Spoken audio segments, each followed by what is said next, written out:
내가 그 장면 속에 들어가 있다 이렇게 생각을 하시고 한번 이 장면 상상하시면서 들어보시기 바랍니다. 베드로가 안뜰 아래쪽에 있는데 대제사장의 하녀 가운데 하나가 와서 베드로가 불을 쬐고 있는 것을 보고 그를 빤히 노려보고서 말하였다. 당신도 저 나사렛 사람 예수와 함께 다닌 사람이지요. 그러나 베드로는 부인하며 말하였다. 내가 무슨 말을 하는지 나는 알지도 못하고 깨닫지도 못하겠다. 그리고 그는 바깥들로 나갔다. 그 하녀가 그를 보고서 그 곁에 서 있는 사람들에게 다시 말하였다. 이 사람은 그들과 한패입니다. 그러나 그는 다시 부인하였다. 조금 뒤에 곁에 서 있는 사람들이 다시 베드로에게 말하였다. 당신이 갈릴리 사람이니까 틀림없이 그들과 한패일 거요. 그러나 베드로는 저주하고 맹세하여 말하였다. 나는 당신들이 말하는 그 사람을 알지 못하오. 그러자 곧 닭이 두 번째 울었다. 그래서 베드로는 예수께서 자기에게 닭이 두 번 울기 전에 내가 나를 세 번 모른다고 할 것이다 하신 그 말씀이 생각나서 엎드려서 울었다. 사실 이건 너무나 안타깝고 슬픈 이야기입니다. 예수님께서 겟세마네에서 기도하시다가 체포되셔서 이 제사장 집으로 끌려와서 지금 재판을 받고 있는 그런 상황입니다. 베드로는 다른 제자들은 다 예수님을 버려두고 도망갔는데 베드로는 그래도 의리가 남아 있어서 완전히 도망가지 못하고 먼 발치에서 예수님의 재판이 어떻게 진행되나 그것을 살펴보고 있습니다. 그러다가 지금 이 안타까운 상황을 맞이하게 된 것입니다. 베드로는 나는 죽는 한이 있어도 절대로 예수님을 배반하지 않겠다. 그렇게 장담한 사람이었는데 예수님께서 예언하신 그대로 닭이 두 번 울기 전에 세 번이나 자기 선생님을 저주하고 맹세까지 하면서 예수님을 부인하고 말았습니다. 베드로는 예수님을 사랑했습니다. 예수님을 위해서 목숨을 바칠 각오도 있었습니다. 그런데 왜 그토록 사랑하는 예수님을 부인하고 저주하는 이 처절한 실패의 자리에까지 가게 되었을까요? 지난번 2주 전이죠. 설교를 통해서 두 가지 이유를 말씀드렸습니다. 첫 번째는 너무 자신만만했기 때문에 그랬던 것이 아닌가 싶습니다.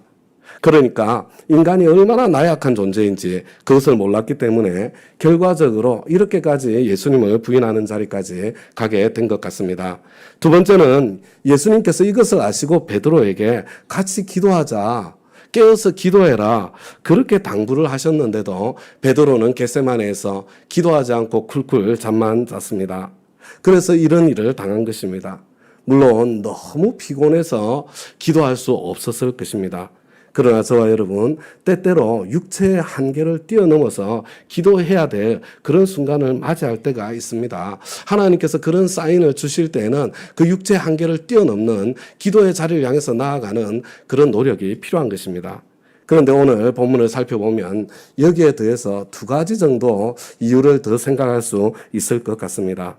여러분 베드로가 사랑하는 예수님을 부인하고 저주했던 세 번째 이유는 예수님에게서 너무 멀리 떨어져 있어서 그랬던 것이 아닌가 싶습니다. 여러분 오늘 본문의 사건을 살펴보면 베드로가 예수님을 따라가기는 따라가는데 먼 데서 슬그머니 따라갑니다. 그냥 주위에서 서성서성대고 있습니다. 여러분 이러다가 예수님을 부인한 것입니다. 여러분 그렇다면 베드로가 그 상황 속에서 어떻게 할 수 있었을까? 자기가 제자라는 것을 당당하게 한번 밝히는 것입니다. 예수님 먼 발치에서 서성대고 있을 것이 아니라 예수님 가까이 가서 딱 붙는 겁니다. 그래서 예수님을 향해서 거짓 증언을 하고 재판을 하고 있는 사람들에게 아니다. 내가 예수님과 3년을 동행하며 함께 살기까지 했는데 이 3년 동안 예수님은 한 번도 죄를 지은 적이 없고 한 번도 거짓말한 적이 없다. 당당하게 예수님을 한번 변호해 보는 것입니다. 만약에 베드로가 그렇게 당당하게 예수님을 변호했다면 그랬다면 예수님께서 살아나셨을까요? 그렇지는 않을 것입니다. 유대 지도자들이 이미 예수님을 죽여버리기로 작정을 했기 때문에 무슨 짓을 했으든지 예수님을 죽였을 것입니다. 그러나 베드로가 예수님 곁에 서서 이렇게 예수님을 변호했더라면 예수님 얼마나 기쁘셨겠습니까? 주위 사람들이 다 나를 모함하고 나를 도와주는 하나님의 복병 같은 사람이 한 사람도 없을 때 정말 힘듭니다. 예수님 정말로 외로운 시간을 보내셨을 것 같습니다. 사방을 둘러보아도 자기를 미워하는 사람, 자기를 잡아먹지 못해서 무슨 올가미를 씌워서라도 파괴하려는 사람들밖에 없습니다. 없는 말을 지어내어서까지 거짓 증언하는 사람들까지 참 동원해가지고 지금 예수님을 무너뜨리려고 하고 있습니다. 여러분, 예수님 얼마나 외로운 상황이었겠습니까? 그때 베드로가 예수님 옆에서 내가 예수님의 제자다. 예수님은 결코 죄가 없으시다. 그렇게 변호를 했다면 여러분, 예수님께 얼마나 위로가 되었겠습니까? 이런 제자의 모습에 우리 예수님께서 얼마나 마음이 뿌듯하셨겠습니까? 그런데 베드로가 바로 그런 기회를 놓친 것입니다. 예수님 주위에서 빙빙 돌기만 하다가 기회를 놓치고 만 것입니다. 만약에 베드로가 그렇게 당당하게 나갔다면, 그렇다면 베드로는 어떻게 되었을까요? 저는 죽지는 않았을 것이라고 생각합니다. 왜냐하면 예수님께서 베드로를 향해서 내가 네 위에다가 내 교회를 세우겠다 그렇게 말씀하셨으니까 교회가 세워질 때까지 베드로는 이 예언이 성취되기 위해서는 죽을 수 없는 사람입니다. 그렇지만 아마 늘씬하게 얻어맞기는 했을 것입니다. 그렇지만 주님을 위해서 늘씬하게 얻어터졌다면 이거 얼마나 큰 영광이 되겠습니까? 여러분, 세번역에 보면 오늘 우리가 함께 읽은 이 단락의 소제목이 베드로가 예수를 모른다고 하다 이렇게 붙어 있습니다. 그런데 베드로가 내가 예수의 제자다 이렇게 밝히면서 늘씬 얻어터졌다면 아마 이 소제목이 바뀌지 않았겠습니까? 베드로가 예수를 위하여 매를 맞다. 여러분, 이거 얼마나 큰 영광입니까? 지금 베드로가 그런 기회를 날려버린 것입니다. 우리 가운데도 가만히 보면 예수를 믿기는 믿는데 확 뛰어들지는 못하고 그냥 주위에서 빙빙 돌기만 하시는 그런 분들이 있습니다. 직장이나 학교에서나 친구들에게나 자기가 예수 믿는다는 거 밝히지 않습니다. 교회 다닌다는 것이 혹시 밝혀질까봐 오히려 두려워하고 부끄러워합니다. 그러나 혹시 지금 그런 상태에 계신 분들이 이 자리에 계시다면 여러분 조심하셔야 돼요. 언젠가는 베드로처럼 저주하고 맹세하면서까지 예수님을 모른다고 하게 될 날이 꼭 올 것입니다. 왜냐하면 이미 마음으로 예수님을 부인했기 때문에 그렇습니다. 그래서 예수님께서도 마가복음 8장 38절에서 이렇게 말씀하셨습니다. 음란하고 죄가 많은 이 세대에서 누구든지 나와 내 말을 부끄럽게 여기면 인자도 자기 아버지의 영광에 쌓여 거룩한 천사들을 거느리고 올 때에 그를 부끄럽게 여길 것이다.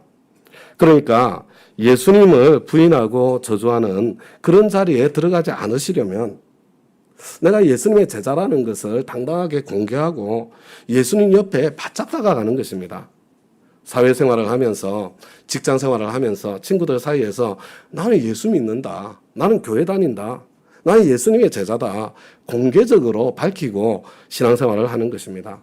여러분, 술자리에서 누군가 술잔을 권하면 나는 예수 믿고 나는 술을 마시지 않기로 결심했기 때문에 그런 결심을 안 한 사람이라면 다른 선택을 할 수 있겠지만요. 나는 예수 믿고 나는 술 안 마시기로 결심했기 때문에 나는 사이다로 충분하다. 여러분, 공개적으로 말하는 겁니다. 여러분, 이렇게 하다가 손해보고 때로 따돌림을 당한다면 여러분, 우리 예수님 마음은 얼마나 대견스럽게 생각하시겠습니까? 야, 너 나 때문에 손해도 볼 줄 아는구나. 야, 너 나 때문에 핍박도 받을 줄 아는구나. 여러분, 그런 참 자녀를 우리 하나님께서 그냥 내버려 두실 리가 없지 않습니까?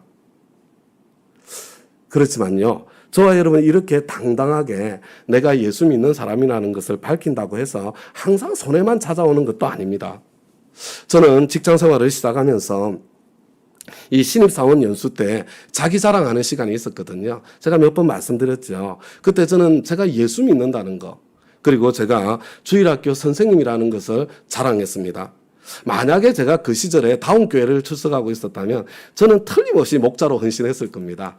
그리고 저는 내가 목자라는 것을 아주 자랑스럽게 이야기했을 것이라고 저는 생각합니다. 연구소 신입사원 환영 회식 때는요, 이 돌아가면서 노래를 한 자리씩 시키지 않습니까? 그런데 여러분들이 제 노래 실력을 아시잖아요. 그리고 제가 부를 줄 아는 노래도 별로 없어요. 아는 노래라고는 복음성가밖에 없으니까 제가 그 회식 자리에서 복음성가를 불러 제꼈습니다. 연구소 소장님이 옆 사람한테 저 먹고 그렇게 말씀하시는 이야기를 듣기는 했지만 그 일 때문에요. 사실 제 주위에는 믿는 사람들이 모였어요. 예수 믿는지 안 믿는지도 몰랐는데 자기가 예수 믿는다는 걸 이야기하면서 제 가까이에 모였습니다. 그리고 회사의 상사들도요, 그래도 저 친구는 믿을만하다, 오히려 저를 믿어주는 그런 분위기가 생겼습니다. 다음 가족 여러분, 공개적으로 예수를 믿으시기 바랍니다. 한번 가만히 생각해 보세요. 혹시 예수님 부끄러워하고 계시지 않습니까? 그래서 밥 먹을 때도 안 믿는 사람들이 있으면 기도도 못하고 그냥 밥 먹지는 않습니까? 정말 저와 여러분이 예수님을 따라가고 예수님을 기쁘시게 해드리려면 우리는 공개적으로 좀 당당하게 신앙생활을 해야 합니다. 저와 여러분 직장에서나 친구들 사이에서나 더 적극적으로 말씀하셔야 됩니다. 나 예수 믿는다. 나 교회 다닌다. 나는 예수님의 제자다. 우리 교회 정말 멋진 교회다. 우리 목장 세상에 그런 곳 없다. 정말 특별한 곳이다. 오히려 자랑하셔야 됩니다. 여러분 친척들에게 공개하셔야 됩니다. 나 예수 믿는다. 나 예수님의 제자다. 우리 교회 같은 그런 교회 만나기 힘들다. 여러분 동창들에게 공개하시기 바랍니다. 나 이제 예수 믿는다. 나 예수님의 제자다. 여러분 목장 자랑, 교회 자랑 해야 합니다.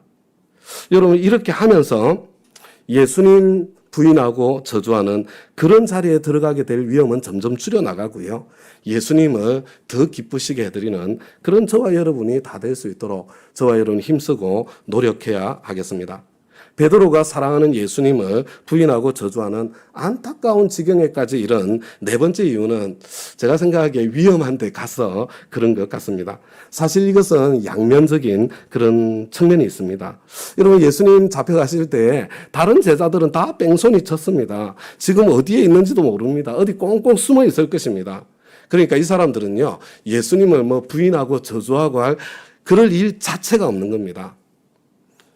베드로는 용기를 내어서 예수님을 따라갔습니다. 그런데 여러분 예수님을 따라갈 때 내가 대제사장 뜰까지 가면 예수를 잡으러 왔던 사람들이 우글우글 할 것이다. 이거 몰랐겠습니까? 그 중에 한 사람이라도 나를 알아보게 될 것이다. 이거 정말 몰랐을 것 같습니까? 그런 위험한 자리에 가서 아니나 다를까 누군가 자신을 알아보니까 하녀 앞에서도 그냥 예수님 부인하고 저주하고 맹세하는 그런 자리에까지 떨어지고 말지 않았습니까? 다음 가족 여러분, 저와 여러분이요, 주님께서 명령하신 일이라면, 주님께서 나를 부르시는 길이라면 우리는 실패할 것이 뻔히 보인다고 하더라도 실패할 것을 각오하고 순종의 모험을 해야 마땅하지요. 그러나 여러분, 하나님께서 부르신 자리가 아니라면요, 내가 감당하지 못할 것이 뻔한 그런 죄의 자리, 그런 유혹의 자리, 그런 시험의 자리는 피하는 것이 좋습니다. 내가 가짜 상품 팔지 않고서는 혹은 탈세를 하지 않고서는 도저히 장사가 되지 않는 그런 업종이라고 하면 여러분 아예 그런 업종 시작하지 않는 게 더 좋은 것입니다. 내가 정말로 교회 생활 열심히 하려면 목장 모임, 주일 예배 내가 정말 최선을 다해서 참석하겠다. 이런 결심이 정말로 내 마음속에 있다면 여러분 조금 더 힘들어도 조금 수입이 월급이 좀 적어도 아예 주일날 문을 열지 않는 그런 직장을 구하는 것이 마땅합니다. 내가 아무리 노력해도 도대체 신앙생활을 할 수가 없고 예수를 배반할 수밖에 없고 예수님의 이름에 먹칠을 할 수밖에 없는 그런 위치에 나를 딱 갖다 놓고서는 내가 한번 잘해보겠다. 여러분 그런다고 그게 될 리가 없지 않습니까?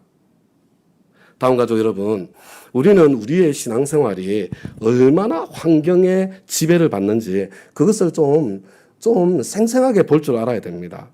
저와 여러분이 얼마나 연약한 존재인지 그것을 볼 줄 알아야 됩니다. 여러분 청년 시절 우리 학생 시절에 선교단체 이렇게 가입해서 소속해 있으면서 막 열심히 성경 공부도 하고 훈련도 하고 막 그저 막 날리면서 신앙생활 하신 분들 계시잖아요. 저도 그랬거든요. 그래서 나는 이렇게 훈련을 받았으니까 나는 어떤 곳에 가더라도 나는 그리스도의 예수의 제자로 살 수 있어. 그런 자신감 가져보셨잖아요. 그런 결심하면서 뭐 이렇게 취직도 해보시지 않았습니까? 그런데 막상 진짜 직장에 취직해 보니까 전혀 다른 세계가 열려요. 그런데 정작 결혼을 해서 보니까 전혀 다른 세계가 있는 거예요. 내가 또 자식을 출산해 보니까 또 다른 세계가 또 펼쳐지는 겁니다. 여러분, 이미 다 경험해 보셨잖아요. 내가 신앙생활 잘할 수 있었던 것이 내가 실력이 좋아서가 아니라 내가 온실 속에 있었던 것이로구나. 주위에 나를 잡아주는 좋은 분위기가 있었고 그런 환경이 있었기 때문에 내가 그렇게 신앙생활을 잘 할 수 있었던 것이로구나. 여러분 그렇지 않습니까? 그러니까 다운 가족 여러분, 내가 약하다는 거 여러분 그거 받아들이셔야 돼요.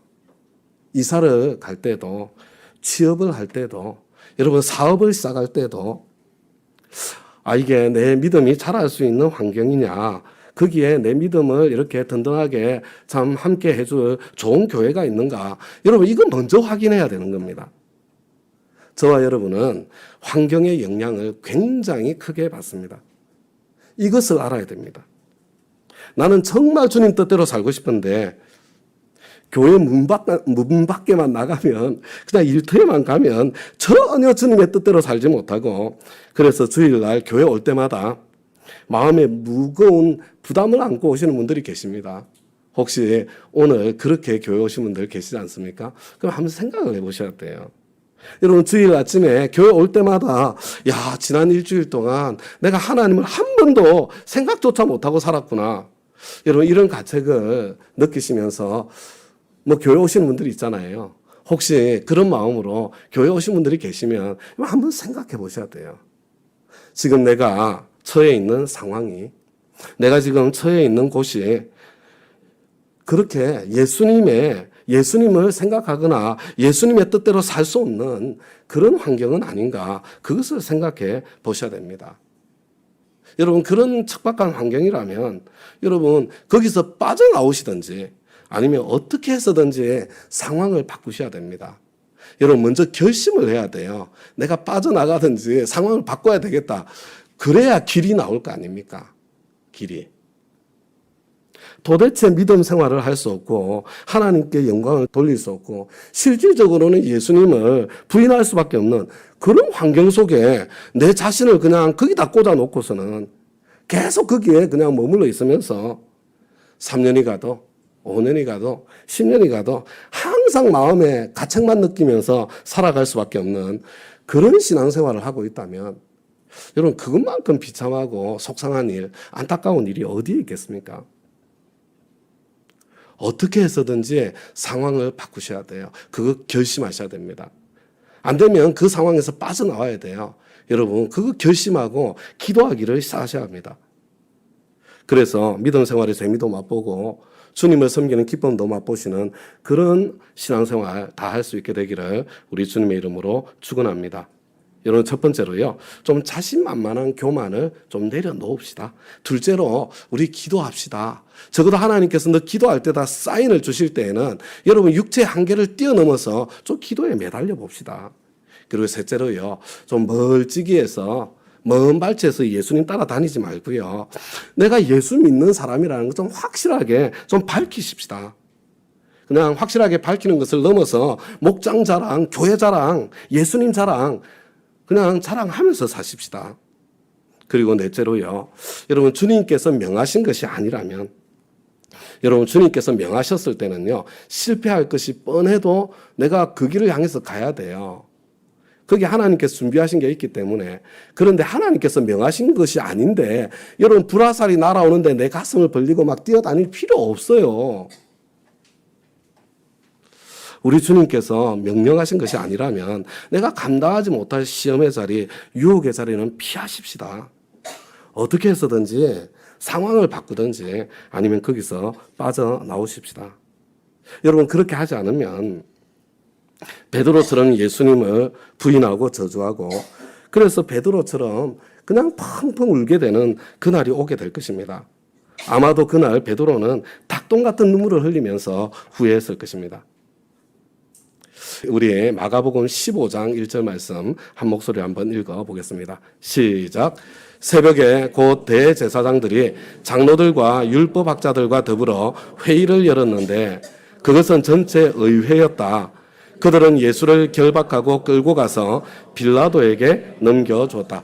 여러분, 드디어 빌라도가 등장합니다. 우리는 이제 본디오 빌라도 뭐 이렇게 하니까요. 본디오가 빌라도의 성인가? 본디오가 빌라도의 이름인가? 뭐 이런 생각을 하실 수 있는데요. 여러분, 본디오는 총독이라는 뜻이에요. 그래서 빌라도 총독이 서기 26년에 유다 땅에 부임을 해서 10년을 통치하게 되었습니다. 지금 이 유대 지도자들은요, 무슨 수를 써서라도 예수를 죽여야 되겠다, 이렇게 생각을 하고 자기들끼리는 이미 사형 선고를 내렸잖아요. 그렇지만 당시 유대인들에게는 사람을 죽이는 사형권이 없었습니다. 이 빌라도가 사형 판결을 내려 주어야만 이렇게 사형을 시킬 수가 있었습니다. 그런데 이 사람이 자기가 하나님의 아들이라고 그랬다, 이거 신성모독이다, 이거 반드시 죽여야 된다, 이렇게 나오면 빌라도가 뭐라고 그러겠습니까? 그거 당신네들 종교 문제니까 내가 알 바 아니다, 알아서 하라, 그러지 않겠습니까? 그래서 이 사람들이 지금 죄명을 바꾸어요. 이 사람이 자기가 유대인의 왕이라고 그랬다, 이건 황제에 대한 반역이다. 우리 2절을 보세요. 그래서 빌라도가 당신이 진짜 유대인의 왕이요? 이렇게 시문을 했을 때 예수님께서 그렇다, 그것을 시인하면, 인정하면, 그러면 황제에 대한 반역이 되고, 그리고 사형 판결을 내리고 처벌을 하면 그것으로 끝이 나게 됩니다. 그런데 예수님께서는요, 이 질문을 받았을 때 빌라도의 질문에 긍정은 하면서도 여운이 있는 대답을 하셨습니다. 당신이 그렇게 말하였소. 왜 이렇게 예수님께서 애매한 대답을 하셨을까? 그죠? 내가 유대인의 왕인 것은 틀림이 없지만, 그러나 당신이 생각하는 그런 종류의 왕은 아니요. 바로 그 말씀을 하고 싶으셨던 것 같습니다. 이때 빌라도는 예수가 무고한 사람이고 유대인 지도자들이 지금 예수님을 모함하고 있다는 것, 그것을 이미 깨달았습니다. 그래서 판결하기를 주저합니다. 계속해서 이어지는 말씀, 우리 3절부터 10절까지 말씀 한 목소리로 한번 읽어보겠습니다. 시작. 대제사장들은 여러 가지로 예수를 고발하였다. 빌라도는 다시 예수께 같이 읽는 거예요. 시작. 여러 가지로 예수를 고발하였다. 빌라도는 다시 예수께 물었다. 당신은 아무 답변도 하지 않소? 사람들이 얼마나 여러 가지로 당신을 고발하는지 보시오. 그러나 예수께서는 더 이상 아무 대답도 하지 않으셨다. 그래서 빌라도는 이상하게 여겼다. 그런데 빌라도는 명절 때마다 사람들이 요구하는 죄수 하나를 놓아주곤 하였다. 그런데 폭동 때에 살인을 한 폭도들과 함께 바라바라고 하는 사람이 갇혀 있었다. 그래서 무리가 올라가서 자기들에게 해주던 관례대로 해달라고 빌라도에게 청하였다. 빌라도가 말하였다. 여러분은 내가 그 유대인의 왕을 여러분에게 놓아주기를 바라는 거요? 그는 대제사장들이 예수를 시기하여 넘겨주었음을 알았던 것이다. 여러분, 당시의 역사 자료를 보면 빌라도는요, 이 유대인들을 경멸했습니다. 그런 빌라도가 지금 유대 지도자들이 흑심을 품고서 무고한 예수님을 죽이려고 하는데 그 사람들 하자는 대로 해줄 리가 없지 않습니까? 그래서 이 지도자들의 요구대로 되지 않도록 하려고 이 지도자들의 주장에 맡기지 않고 군중들에게 판결을 맡기자, 그런 생각을 했던 것 같습니다. 빌라도는 이렇게 생각했던 것으로 보입니다. 예수님이 지금 유대인의 왕이라고 그러는데 많은 사람들이 예수님을 그렇게 열렬히 환영했는데, 그러니까 지금 군중들에게 물어보면 이 사람들이 예수를 지지할 것이다. 그래서 군중들에게 선택하라고 하면 예수를 풀어주자고 할 것이다. 이렇게 생각했던 것으로 보입니다. 그러나 상황은 정반대로 흘러갔습니다. 11절부터 15절까지 제가 읽어드리겠습니다. 그러나 대제사장들은 무리를 선동하여 차라리 바라바를 놓아달라고 청하게 하였다. 빌라도는 다시 그들에게 말하였다. 그러면 당신들은 유대인의 왕이라고 하는 그 사람을 나더러 어떻게 하라는 거요? 그들이 다시 소리를 질렀다. 십자가에 못 박으시오. 빌라도가 그들에게 말하였다. 정말 이 사람이 무슨 나쁜 일을 하였소? 그들은 더욱 크게 소리를 질렀다. 십자가에 못 박으시오. 그리하여 빌라도는 무리를 만족시켜 주려고 바라바는 놓아주고 예수는 채찍질한 다음에 십자가에 처형당하게 넘겨주었다. 어떤 분들은 불과 일주일 전에 호산나를 외치며 예수님을 열렬히 환영했던 무리들이 어떻게 예수를 십자가에 못 박으라고 이렇게 돌변해서 외칠 수 있나 한탄하시는 분들이 있습니다. 그런데 제 생각에는요, 이 예수님을 환영했던 무리와 예수님을 십자가에 못 박으라고 외쳤던 무리는 다른 사람들이었던 것 같습니다. 여러분, 지금 여기에 모인 사람들은 대제사장들이 동원한 그런 사람들일 가능성이 많습니다. 관제 동원한 사람인 것이 틀림이 없습니다. 여러분, 한번 생각을 해보세요. 지금 해가 떨어지면 바로 안식일이었습니다. 유대 지도자들은 소요없이 신속하게 예수님을 사형시킬 그런 심산이었습니다. 그래서 밤새 재판을 한 거예요. 예수님은 지금 한 잠도 못 주무시고 재판을 받고 계신 것입니다. 그리고 아마도 빌라도에게 사람을 보내어서 아침 일찍 중죄인 하나를 끌고 갈 테니까 안식일이 시작되기 전에, 해 떨어지기 전에 처형을 마칠 수 있도록 특별 요청을 했던 것이 아닌가 싶습니다. 그러니까 이른 아침에 지금 다 모인 거예요. 이른 아침에 빌라도의 법정에 무슨 사람이 있었겠습니까? 그때 모인 사람들은 다 제사장들 집의 하인들이거나 아니면 제사장들이 동원했던 사람이었을 것이 틀림이 없습니다. 그래서 빌라도는 결국 이 군중들에게, 관제 동원한 군중들에게 떠밀려서 예수님을 십자가에 못 박도록 내어주는 그런 장본인이 되고 만 것입니다. 저는 빌라도가 정말 불쌍하다. 빌라도가 정말 안 됐다. 그런 생각을 종종 하게 됩니다. 여러분, 오늘도 저와 여러분 사도신경을 고백하지 않았습니까? 그런데 이 세상의 이 수많은 신자들이 사도신경을 고백할 때마다 본디오 빌라도에게 고난을 받아 십자가에 못 박혀 죽으시고, 지금 이 본디오 빌라도의 이름이 저주받는 이름이 되어버린 것입니다. 그런데 여러분, 빌라도가 정말로 그렇게 저주받을 정도로 나쁜 짓을 한 건 맞습니까?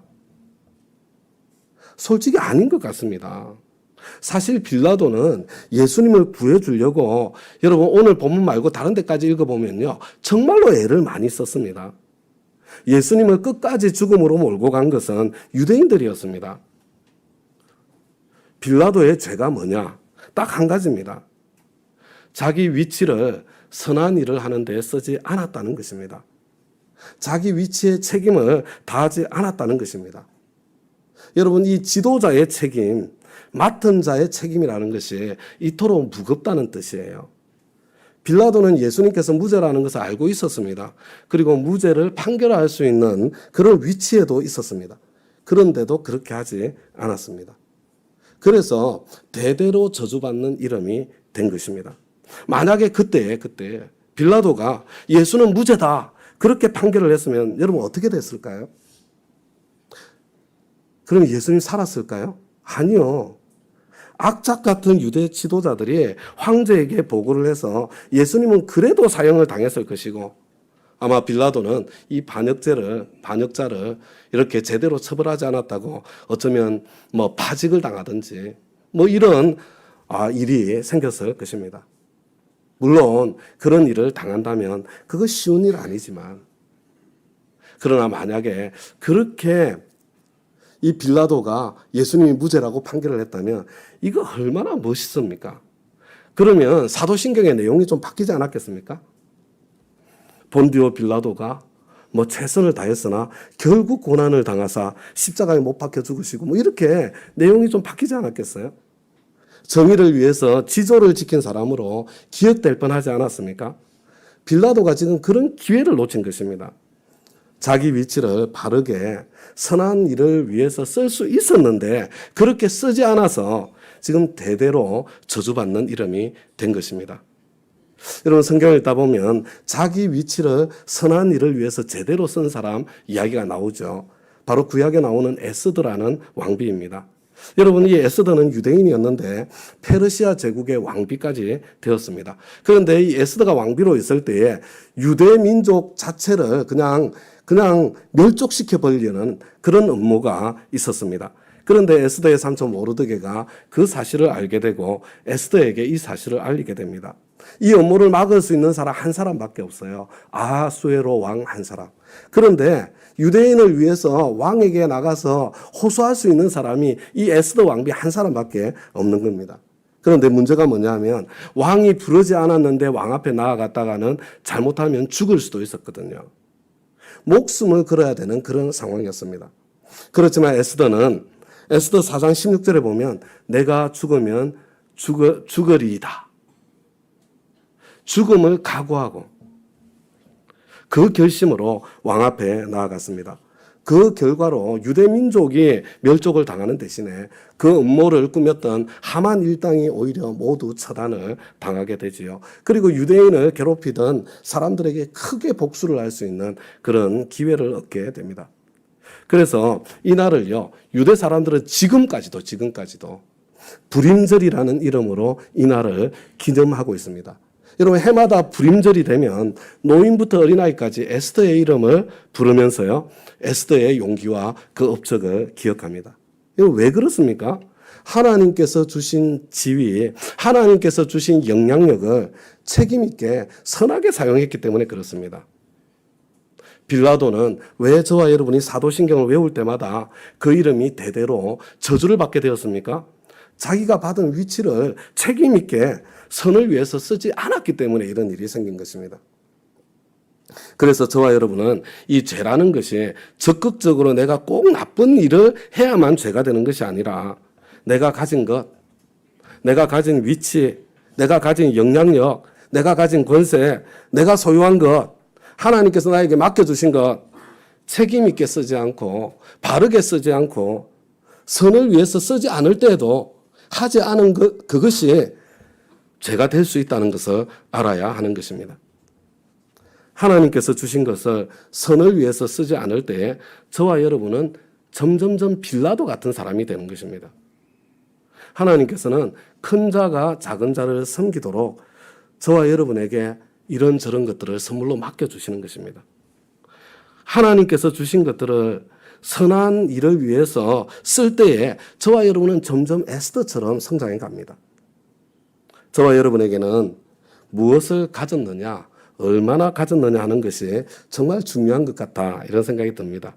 그래서 소유에는 관심이 많은데 그 소유를 가지고 무엇을 할까 하는 데는 별로 생각을 하지 않는 것 같습니다. 여러분, 내가 무엇을 가졌느냐, 얼마를 가졌느냐, 물론 중요합니다. 그러나 그보다 훨씬 더 중요한 것이 내가 지금 소유한 것을 무엇을 위해서 쓰고 있느냐, 쓸 것인가, 바로 그것입니다. 개인적으로뿐만 아니라 교회적으로도 마찬가지입니다. 여러분, 교회도 부흥해서 커지고 헌금이 많아지고 그래서 어쩌겠다는 겁니까? 그래서 뭘 하겠다는 겁니까? 큰 교회에 많은 헌금을 가지고 무엇을 하느냐가 중요하지. 저는요, 바로 그 이유 때문에 저는 우리 교회가 정말 자랑스럽습니다. 여러분, 우리 한국에요, 교회가 지금 몇 개쯤 있는지 아세요? 코로나 전에는 한 7만 몇천 개가 있었는데요. 지금은 한 1만 몇천 개가 문을 닫고 6만 개 정도의 교회가 있습니다. 그런데 그 6만 개 교회 중에 장애우 부서가 있는 교회가 300개밖에 안 된대요. 저는 어저께 그 사실을 알고 얼마나 충격을 받았는지 몰라요. 여러분, 우리 교회는요, 이 교회를 운영하는 운영경비 있잖아요. 그것의 절반 이상을 선교지와 지역봉사를 위해서 지출하고 있습니다. 코로나 때는요, 사실은 거의 75%를 지출했어요. 여러분, 세상에 이런 교회 찾기 쉽지 않습니다. 무엇을 가졌느냐, 얼마나 가졌느냐, 이것이 중요한 것이 아니라 내가 가진 것을 어떻게 쓰느냐, 이것이 중요합니다. 여러분, 이거 제대로 쓰지 않으면 저와 여러분은 점점점 빌라도처럼 되는 겁니다. 이것을 잘 쓰면 저와 여러분은 점점점 에스더처럼 성장하게 될 것입니다. 그래서 우리가 가진 것, 하나님께서 우리에게 맡기신 것 좀 더 잘 써야 되겠다. 좀 더 잘 써보겠다. 오늘 함께 결심할 수 있기를 바랍니다. 여러분 한번 생각해 보세요. 하나님께서 저와 여러분에게 무엇을 좀 더 주신 것 같아요? 남들보다? 어떤 사람은 돈을 좀 더 주신 분이 있으실 것이고, 어떤 사람은 지위를 좀 더 주신 분이 있으실 것이고, 어떤 분은 뭐 음악적인 재능을 좀 더 주신 분이 있으실 것이고요. 여러분 무엇이든지요. 그저 남들보다 나에게 좀 뭔가 더 주신 거 있지 않아요? 여러분 제가 주보에다가 1, 2, 3 번호 3개 써놨잖아요. 한번 3가지는 한번 적어보자. 그런 뜻이에요. 여러분 돈. 여러분 세상 사람들은 돈을 갖는 것 이게 너무너무 중요합니다. 그런데 돈 벌어서 뭐 하려고요? 그래서 돈 벌어서 뭐 하려고 그랬더니 일찍 은퇴해서 여행이나 다니고 골프나 치고 그런데요.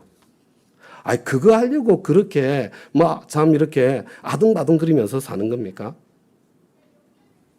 돈 버는 계획은 있어도 쓰는 계획이 없는 겁니다. 어떤 분들은 건강 막 그냥 입만 벌리면 건강을 달고 삽니다. 먹어본 건강 보조식품이 수십 가지는 될 겁니다. 뭐 잎사귀가 좋다 그러면 그 잎사귀 따다 먹고요. 뿌리가 좋다 그러면 그 뿌리 캐다가 먹고요. 심지어 짐승피가 좋다 그러니까 그냥 짐승피를 받아서 마시고, 벌레가 좋다 그러면 아마 바퀴벌레도 잡아먹고, 여러분 그렇게까지 건강 챙겨서 그 건강 가지고 뭐 할 겁니까?